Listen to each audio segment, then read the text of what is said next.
In this episode, we ring in the new year by counting down my top 10 decks of 2018, make a very special announcement, and give you the heads up on a mega giveaway. We also announce the winner of the Bicycle Monster deck. All that coming up next.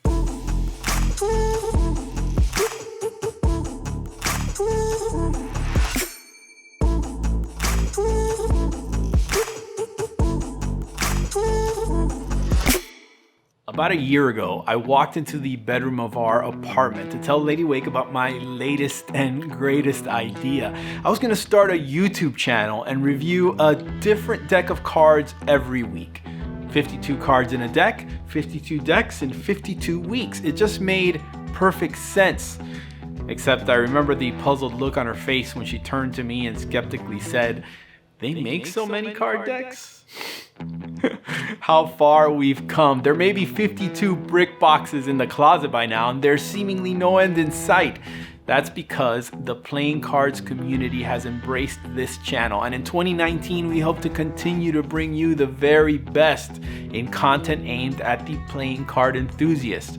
Whether you're a cardist or a magician, a poker player or a collector, we hope you'll find the added value you're looking for. Enough to like and subscribe and hit that notification bell if you please.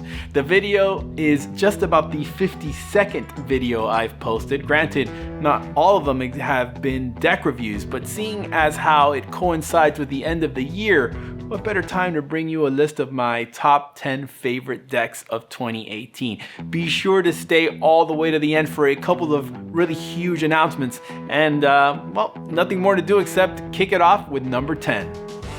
The first deck on my list is one of the first ones I reviewed on this channel way back at the end of February. The Dead Man's Deck by Vanishing Ink. Looking back on that review, I noticed three glaring things. One, how much our presentation has evolved. Two, how embarrassing my cardistry skills are, and frankly continue to be. And finally, what a great deck this was. Vintage inspired and well thought out, the Dead Man's Deck celebrates the lore behind one of the most revered figures of the American West, Wild Bill Hickok. My two favorite aspects of the deck are, of course, the bullet hole through the deck and the fantastic attention to detail with the individualized scorch burns and blood smears from card to card. To cap it off, there's even a round lead ball rolling around in the hole. Number 9 is the Luna Moon deck by Bocopo Playing Cards. This deck, featuring an amazing tuck case design with a fanning mechanism, was a huge success on Kickstarter and spawned a couple of subsequent reworked and recolored releases, the Helios Sun and Esther Star decks. My favorite, however, remains the Luna Moon version, the only edition of the three to feature additional artistic flourishes designed specifically for cardistry on the cards themselves, making a deck and box that earns the phrase "made for fanning."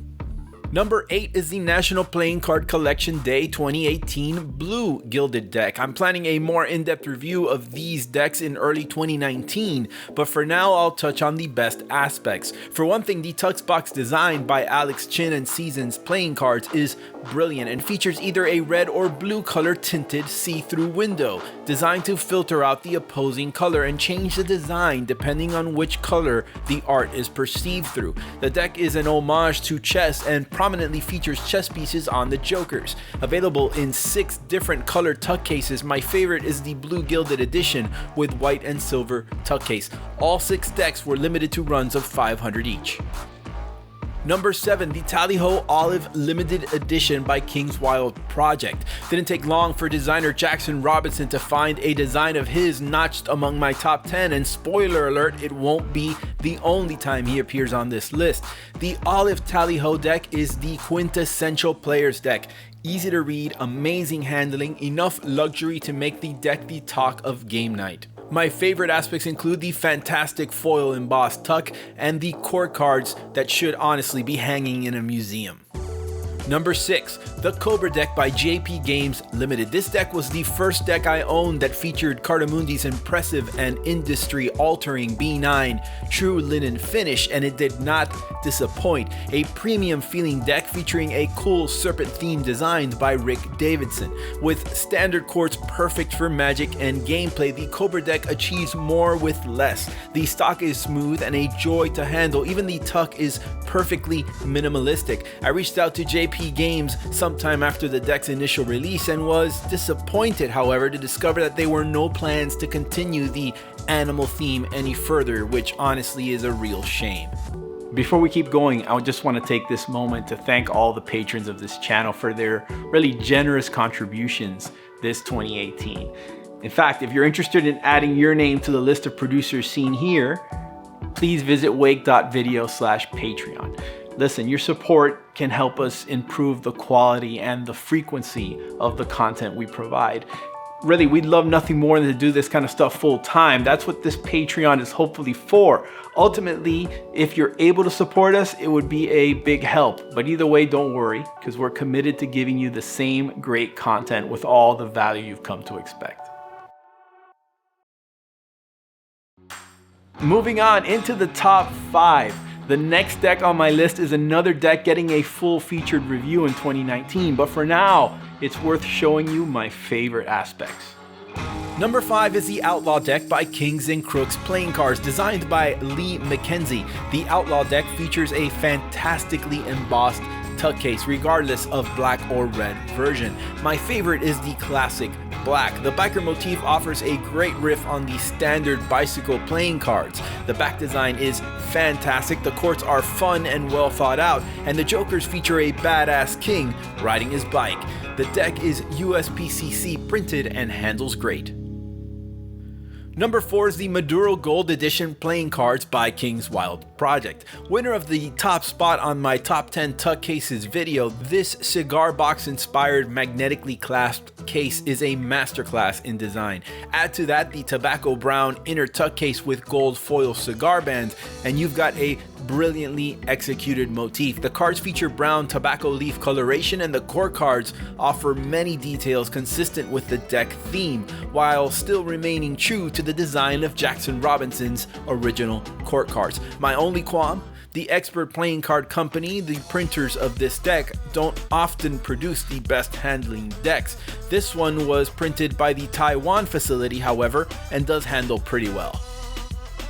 Number 3, the Arabesque deck by Oath Playing Cards, another deck which only suffers in the handling category. The extremely limited Arabesque deck is one of the most beautiful examples of playing card design, not just this year, but ever. The gold foil embossed tuck case is stunningly shiny. The cards don't fall too far behind in this category either, featuring not one but 2 foil stampings, which are in perfect registration with the deck's gorgeous full color Arabian inspired artwork. These spot cards feature pips printed on wonderful metallic ink fields, and the court cards are amazing arabesque interpretations of standard courts. Number 2 on my list, the King's Wild Tigers limited deck, the third and final appearance of designer Jackson Robinson on this year's top 10 decks, but certainly not his least. The Matchbox inspired tuck case is probably one of the best design choices of the year. The cards themselves are USPCC printed and handle amazing. They feature wonderful distressed artwork consistent with the look of the 19th century ephemera Jackson was going for. Some of my favorite core cards of the year are part of this release: colorful Pharaoh-style one-way regal tigers. Incidentally, Jackson's consistently great and really prolific output this year wins him my Designer of the Year 2018, despite not ultimately winning the top spot in this particular Deck of the Year video. But guess who does have a chance to win? You, because I'm giving away a brand new Sealed Tigers limited edition deck, one of only 1,000. Here's what you have to do to win. 1, like this video. 2, be a subscriber to this channel. And 3, comment below and let me know if I've introduced you to a new deck or a designer this year. If so, who or what was it? Anyway, do all that and you'll be entered for a chance to win. Congrats to Justin Fincher, winner of the Bicycle Monster deck. Contact me, Justin, to claim your prize. Okay guys, get ready, because here comes number 1, and stay tuned for an exciting announcement right after that. My top deck of 2018 is the House of the Rising Spade Gatekeeper deck from Stockholm 17. This deck has it all, quite possibly an almost perfect combination of design, artwork, execution, innovation, stock, finish, and packaging. The only drawback? Perhaps that the Tarot style indexless deck isn't really well suited to gameplay, but it's a small price to pay for such a gorgeous deck. The tuck box is premium matte cardstock with brilliant silver foil. There's a die cut opening that reveals an amazing miniature resin gate. The card backs are fantastic and really excels at putting Cardamundi's cold foil process on full display. Despite the gorgeous box and card backs, the faces of the cards are really the most beautiful element in the deck for me. Cohesive and well thought out, the hand painted style art hints to a deeper lore that really awakens the imagination. The gold foil borders make them feel luxurious and expensive, yet the benign true linen finish and stock ensures the deck handles effortlessly. The best work by designer Lorenzo Gaggiotti in his canon. I was so impressed by the House of the Rising Spade Pharaoh variant prototype when I previewed that deck early last year that when it came time to think about collaborating with an artist myself, I actually decided to reach out to Lorenzo. What might we be collaborating on? Well, remember that big news I was gonna announce? Well, here it is. This is the Parlor, the first TheGentlemanWake branded deck of playing cards, and it's designed by Stockholm 17. What you're looking at here is a very early prototype, which of course is subject to change, but we're both really excited, and in the coming weeks we'll be sharing much more information, including insight into the design and info about the launch of the Kickstarter campaign for the Parlor. It's been a dream of mine, like legit a dream of mine, for a long time to create a deck with the TGW brand, and I'm humbled and excited, and it's finally happening, and in collaboration with an artist that I greatly admire and respect. Just amazing, I can't wait. Let me know if you guys are excited too.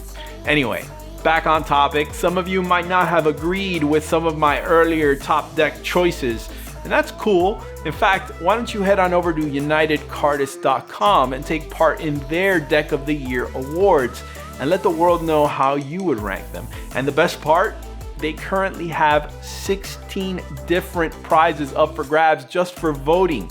Vote on everything from best card backs to best decks for cardistry, magic, and more. Voting is opening up in January. It runs for a month. Click on the link in the description. It's very easy to register and take part in a great community. And did I mention prizes? As always, it's been my pleasure to share with you. I'm looking forward to a fantastic 2019 making content, and I hope you guys come along for the ride. So please, if you haven't already, click here to subscribe and check out another video by clicking here. I've been TheGentlemanWake. Here we go. Ready? 3, 2, 1. Happy New Year!